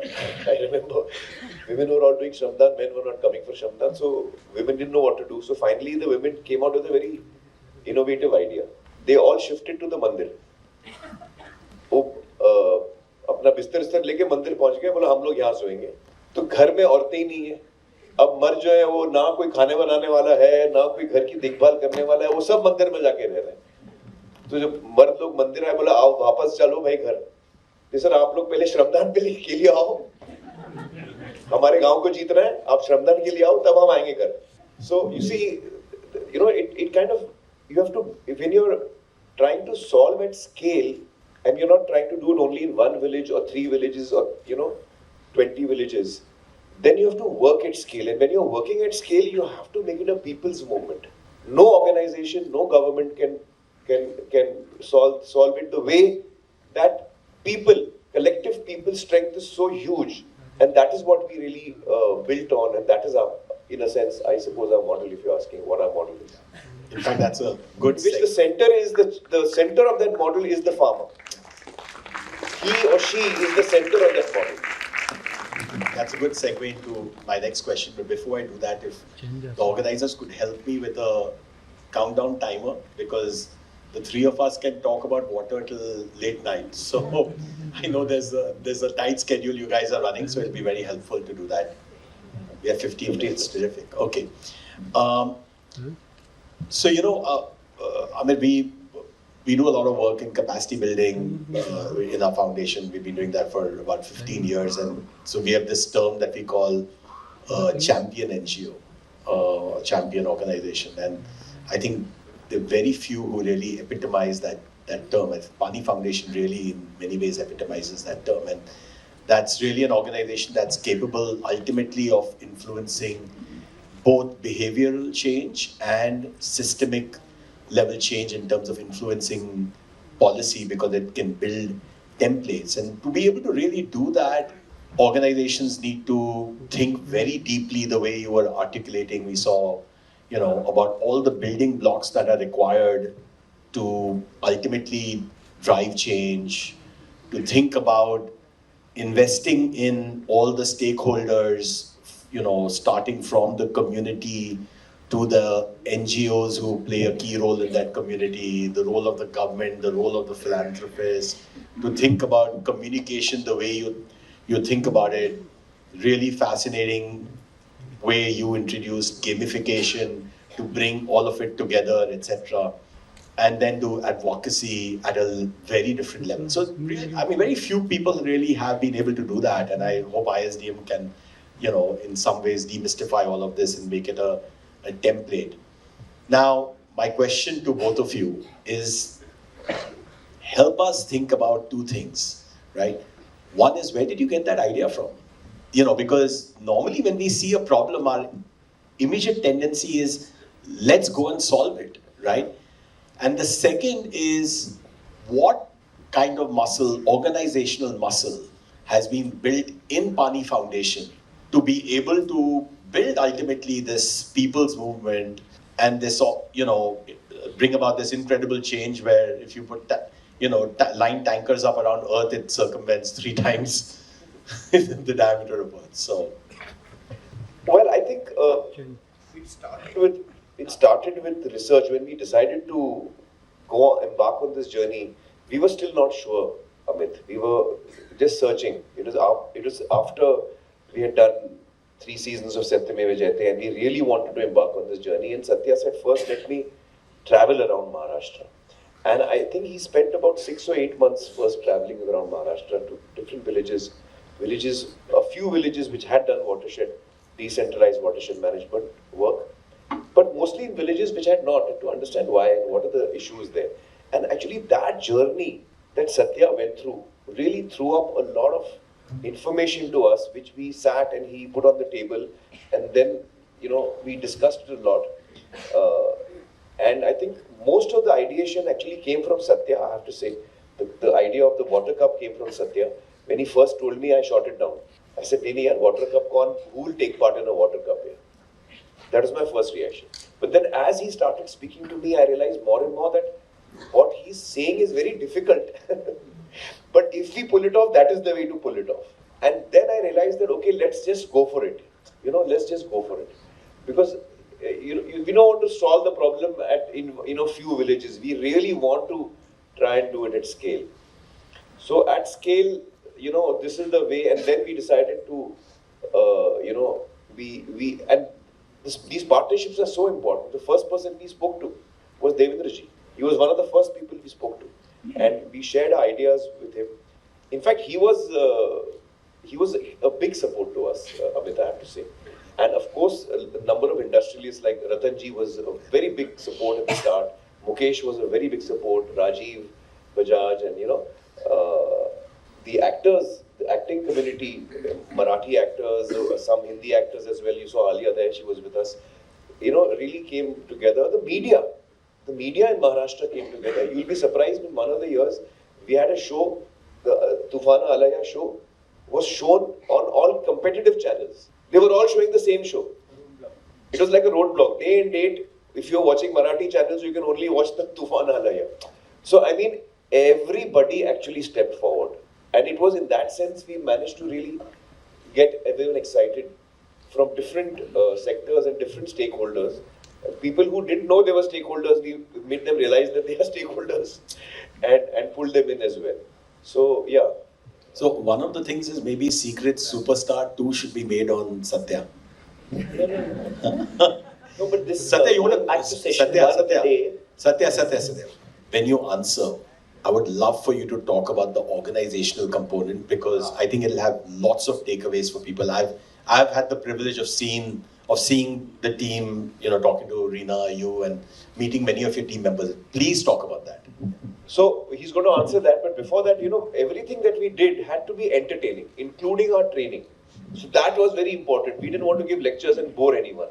So all our training for the villagers, which was a 3-day, 4-day residential training, was actually designed, because all of this is communication, was designed as games and experiential learning. There were no lectures. So, Give an example. No, talk with the straw. So, okay, I'll give an example. So, for example, we used to start with the Shivar Fairy, anyway, I'll try and keep it short because we have 15 minutes. So, the game was that we had a tub. So, typically there would be about 40 people in each training group. So, we would divide them in 4 teams. And each team had 3 generations: grandparents' generation, parents' generation, and grandchildren's generation. And the game was that there's a big tub around the size of this table, about 1 foot high. And it's filled with water, and we call the grandparents' generation of each team to come to the center, and each of them is given a straw. And the idea is that you pull the water out and you save it in a bottle. So each team, the more water you save, you win the game. So you start the game and you start the timer, and the 4 representatives of the teams are, busy pulling out water. The grandfathers of the team have come and they are pulling the water and storing it in the bottles. And everyone's cheering. Come on, sab sare apne players ko aur khicho, aur tez khicho, go faster. तो उसका turn हो जाता था. Then मेरे को सुनाने देना भाई.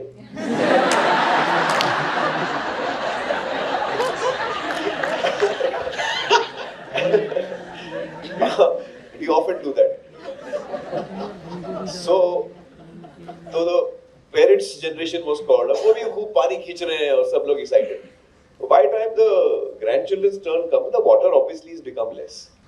And the contestants who come, the grandchildren, supposedly the grandchildren, they immediately come and say कि यार इसमें पानी तो डालो. पानी कहाँ है? पानी कैसे खींचेंगे? And the person conducting the exercise would remain silent.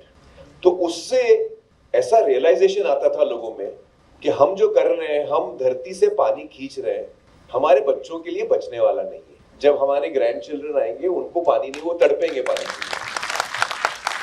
ये रियलाइजेशन इतना डीप आता था कि वो आदमी जब ट्रेन होके वापस अपने गांव जाता है, उसको लगता है कि ये तो मैं करके रहूंगा, भले ही आखिरी चीज है, मरने से पहले मैं ये तो करके रहूंगा.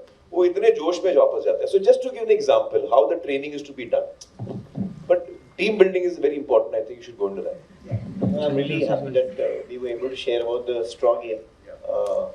And really, I think this is something which came laterally from Aamir. Even when we worked on Satyameva Jayate, I think the touchstone, it was Aamir's idea, this tagline, Dil pe lagegi tabhi baat banegi.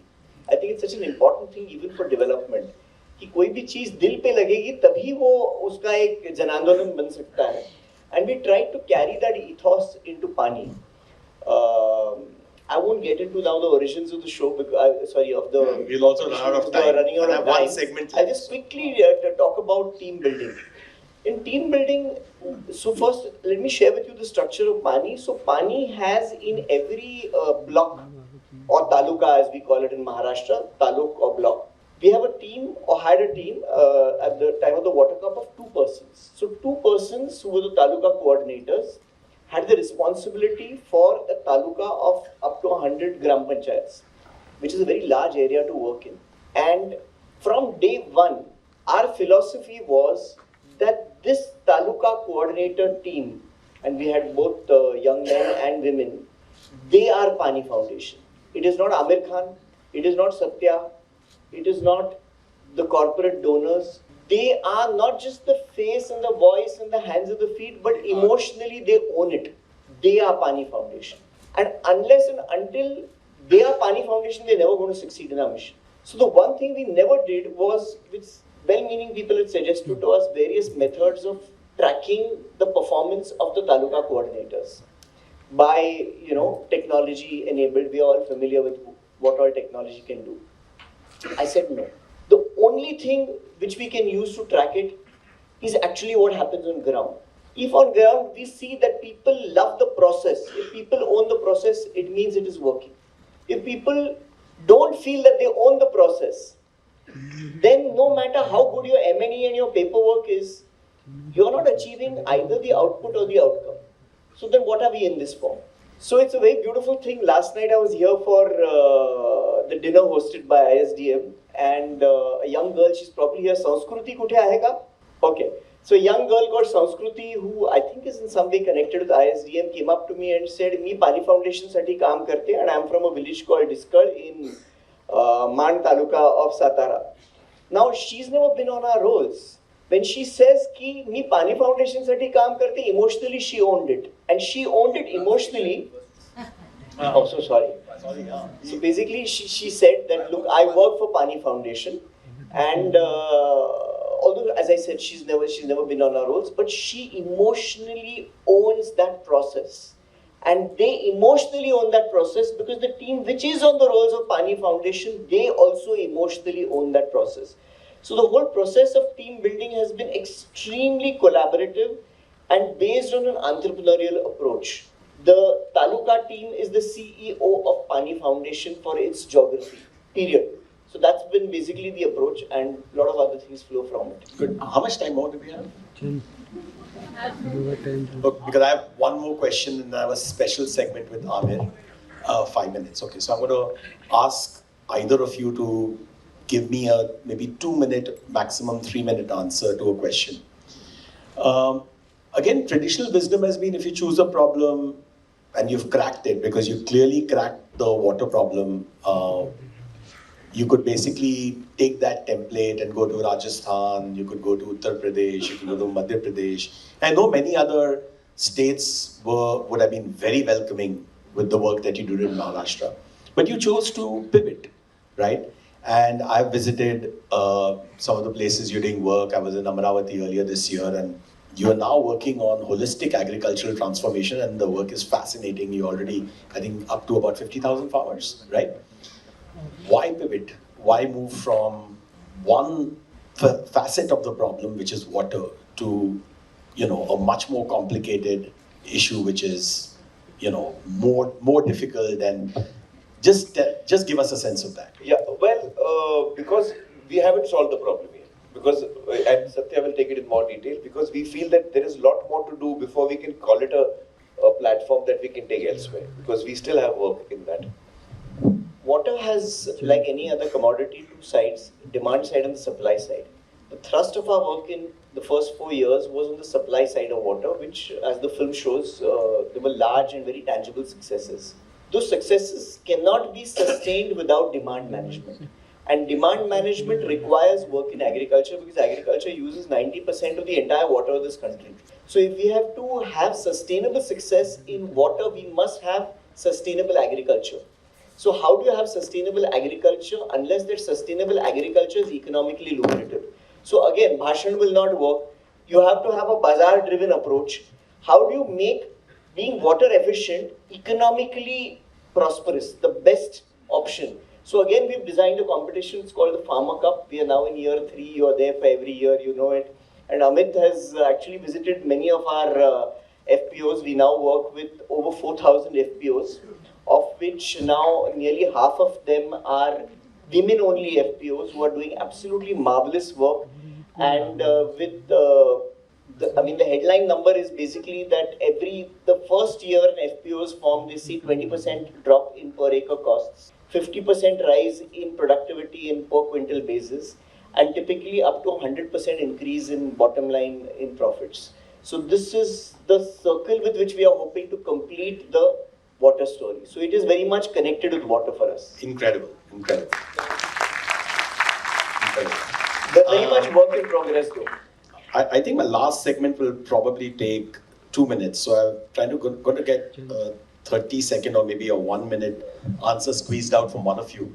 Which is I've noticed that even within Paani Foundation, you're trying to incubate like startups which are trying to do really disruptive things. For example, biofuels which could be transformative to agriculture as well as the fuel situation in the country, right? These things are really high-risk projects. They require 5-10 years of incredible work, cracking 10 challenges involving from farmers to industrial equipment to government policy. What makes you kind of think about going out and taking on these kind of challenges? It's fun. That's the short answer. I like that answer. It's fun. Yeah, it is fun because actually I get excited when there's a problem that needs to be solved. So हम लोग को मजा आता है वो problem solve करने में. But it's very engaging. I don't know whether we'll solve or how much, how much success we will get on the route that we are going on.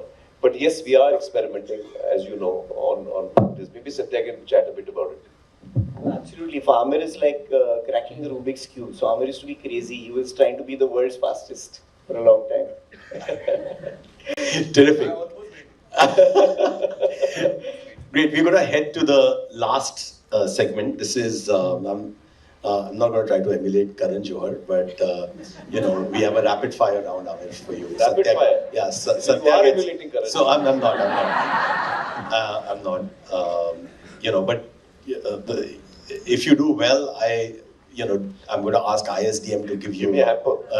So, and we'll have the audience vote. Okay. Whether you've done well or not. I'm not good in rapid fire, but no, I saw that episode. I don't see, again, what's a coffee with Karan, but I saw your episode just because I wanted to get inspired by. So, So anyway, so I have 10 questions for you. Okay. And I don't want you to think, because Don't I know think. you would like to We've go got into only this. 15 seconds. You go into this pontification mode, so don't pontificate. I'll try. Whatever comes to your head, give I'll the try. answer. Okay.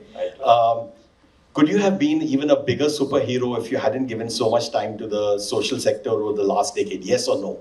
No. Okay. Has your social sector work changed you as a person? Yes or no? Yes. Okay. Name one Indian and one global philanthropist you admire the most. I'll name one Indian who happens to be world also, Ratan Tata. Oh, lovely. Or the Tata, empire, I would say. Great. The Tatas. Next gen celebrity with the most promise for impact in the social sector, like you.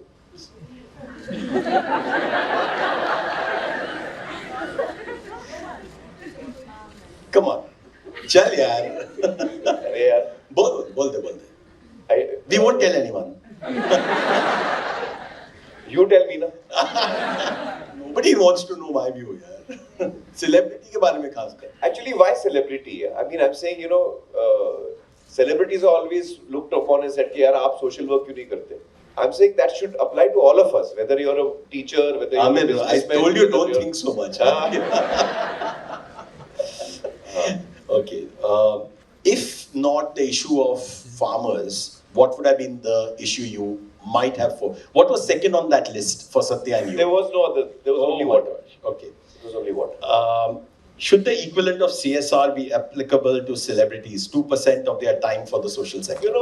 I really feel that people should do it with their heart and with joy. That is the way to do anything. Good answer. Not just philanthropy. Good answer. The way to do anything is with joy. Otherwise, don't do it. Good answer. You told us what inspired you. What keeps Aamir going? What's his source of inspiration? What keeps me going? I think hope. I'm a very hopeful person. That's what keeps me going. I believe that things are possible. Excellent. Mumkin hai. When the Aamir Khan movie will be complete, which role will you and others appreciate the most at the premiere? The superhero, the social sector leader, the family man, or the close friend? Oh. Right now I'm hoping it's a family man because that's what's falling behind. I hope that catches up. I got Reena's smile. No, I've been working on that. Good. We always have something to catch up on, yeah. Good answer, Aamir. I don't know. Ravi, does he win a hamper? Oh, he does. Audience? Not bad, yeah. I think we should have done one for Satya also, but they're saying time's up. Satya bach gaya sala. Thank you, Aamir. Thank you so much. Thank you, Satya. Both of you guys, I always learn something talking to you. Thank you so much. Thank you. And thank you for the work you do. May we request for a huge round of applause for all our speakers. Thank you, Mr. Amit Chandra, Amit Khan, and Mr. Satyajit Batkal. Thank you also to the plenary speakers. May I please request everyone to remain seated? Please remain seated. We have a very excellent day full of many sessions that are greatly interesting. Please remain seated. May I please request Ravi Sreedharan, President and co-founder ISDM, to please come on stage and felicitate all our plenary speakers. Okay, commencing now at 10:30, we have a masterclass by Mr. Ravi Shankar Iyer on storytelling for the development sector in Conference Room 1. We will also have the launch of Outcome Readiness 2.0, a tool for NGOs to self-assess their preparedness for outcome-based financing in Nalanda next door. May I please request participants to... Okay, for those of you who want to leave right now, we have a plethora of kiosks out in the A.T.E. You can visit these and know more about some of the pioneering work being done by our Centers of Excellence, our NatWest Digital Library, a kiosk where students of our postgraduate program have put together takeaways from their rural immersion. We also have a fun development management snake and ladder game and an exhibition by Gunj titled Disasters, Myths and Realities. Yeah, we now head into the next segment here at BHIM. May I request participants to please remain seated? Those participants that would like to remain in BHIM, could you come up front? May I request for the speakers for the next session to please take the stage for the Ford Foundation Initiative launch. Kakul? May I please request Ms. Reshma Anand, Regional Director, Ford Foundation, to please take the stage. Mr. Basav Raju R. Shrestha, Principal Investigator and Designated Research Partner for Navgram, to please take the stage. Mr. Sharad Agarwal, Director and Co-Founder, ISDM, and Ms. Kakul Mishra, Director, Strategic Capacity Building, ISDM. We now head into the next segment. ISDM is delighted to be launching the initiative Catalyzing Good Governance and Accountability Systems, supported by Ford Foundation. Let me introduce our guests for this segment. We have with us Ms. Reshma Anand, Regional Director of Ford Foundation, Dr. Basav Raju R. Shrestha, Principal Investigator and Designated Research Partner, Navgram, Mr. Sharad Agarwal, Director and Co-Founder, ISDM, and Ms. Kakul Mishra, Director, Strategic Capacity Building at ISDM. Thank you. May I please request everyone to take a seat?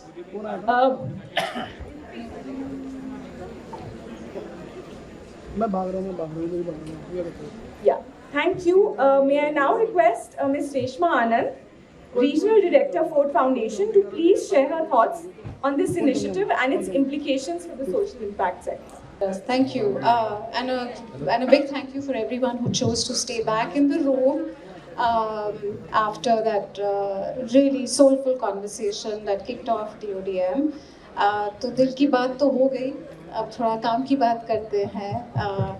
So, in terms of the origin of why we're here today, from a previous lifetime, I spent a lot of time with startups, supporting them in various capacities.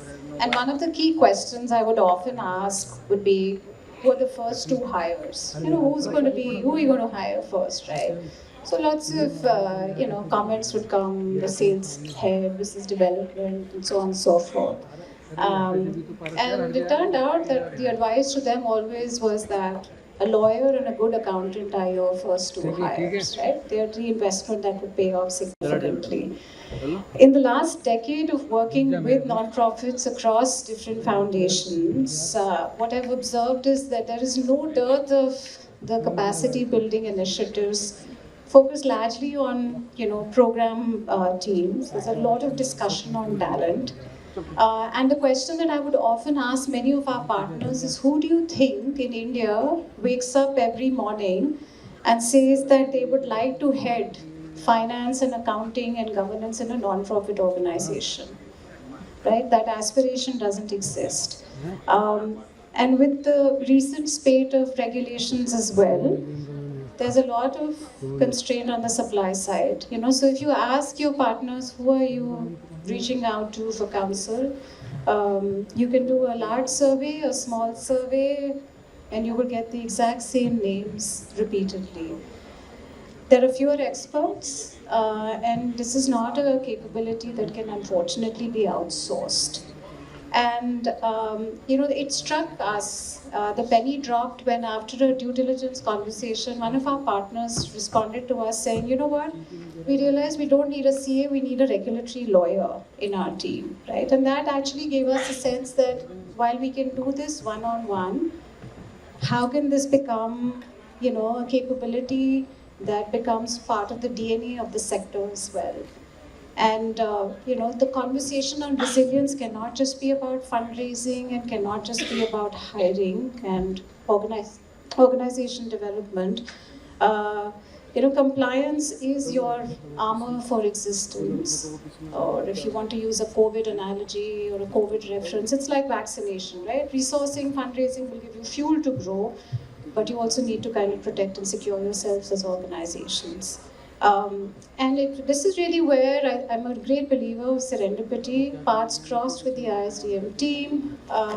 They're very thoughtful, provocative,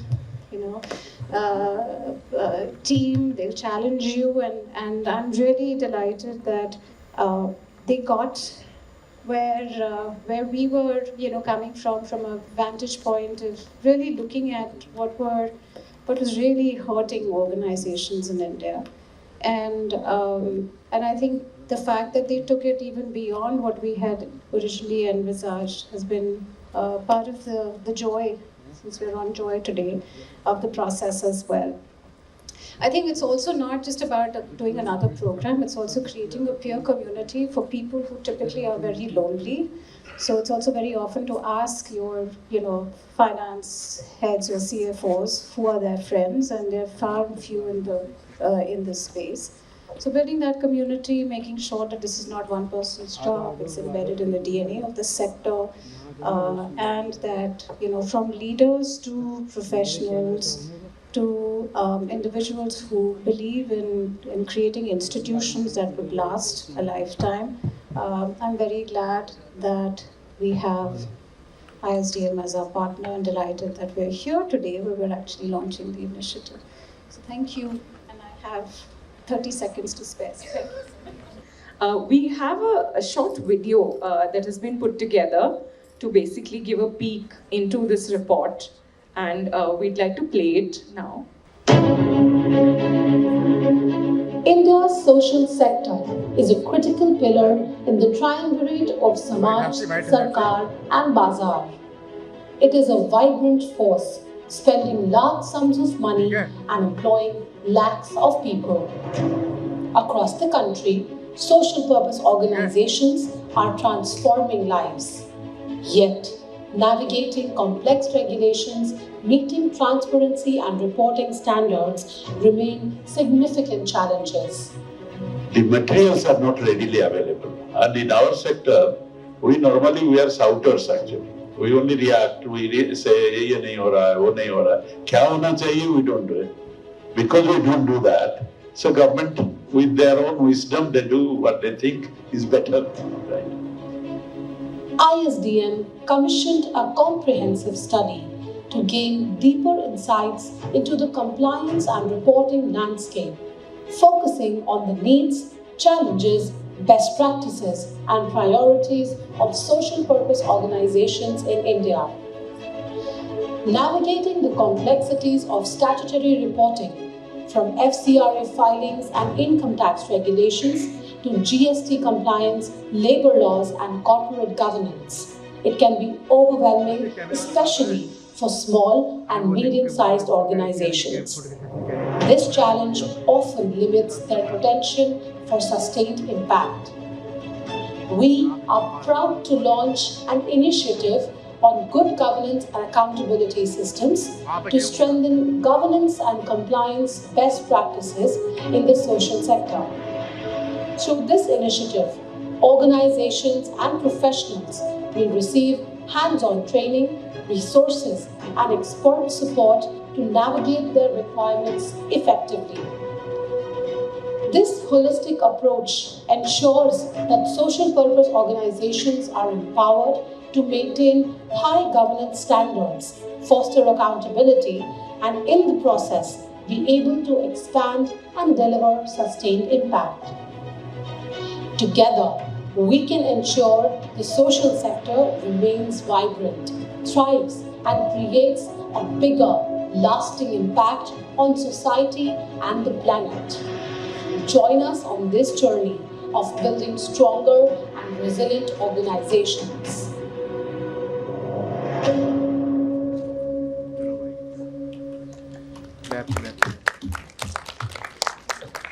you. Please contact my colleagues outside in the atrium in the kiosks if you want copies of the report. May I now invite Ms. Kakul Mishra, Director, Strategic Capacity Building at ISDM, to please say a few words.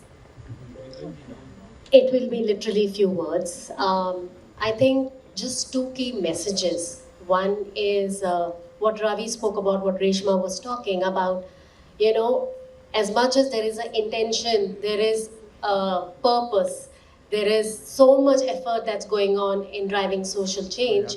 How do we create an enabling, repository, enabling dedicated talent, knowledge, and bringing in this community of practitioners who can exchange what they've been doing and how we can build this movement for good governance forward. Last DoDM at ISDM has launched the Center for Good Governance. And with the support of Ford Foundation, this DoDM, we are furthering that initiative to kind of bring in this initiative of catalyzing good governance and accountability systems. The whole intent is to work, collaborate together, and bridge these aspects of not just talent, but knowledge and continuous exchange. I think we are taking an opportunity of launching the first step towards this by unveiling the report, which is towards accountability and resilience. It's a capacity need assessment report wherein we have engaged, interacted with over 230 social purpose organizations and brought in their perspective, their challenges, their priorities, and the recommendations that have emerged from the consultations for the entire ecosystem, with the intent of fostering this enabling environment to support the social purpose organization. It's also been so encouraging to see that the intent, purpose, and alignment is all there. It's just about bringing it to the spotlight. Reshma, you said, it may not sound very, snazzy, but it is very much an existential and very much the requirement to propagate, amplify the great work that's happening in the sector. So with those thoughts, I do want to add one more thing. We are also having a master class for people who are interested in knowing more about this. It's from 3:30 to 5 p.m. as part of DoDM. And now if I can request Sharath, Reshma, and Dr. Basav Raju, who represents Gram, who was a research partner for this need assessment study with ISDM, to unveil the report. The report is available on the website. It's there at the SCB kiosk outside at the atrium. And definitely we look forward to the support of all the organizations to come together towards this particular cause of driving good governance and accountability. Thank you. Thank you, Kakul. May I request all our guests to please unveil the report and take a picture together.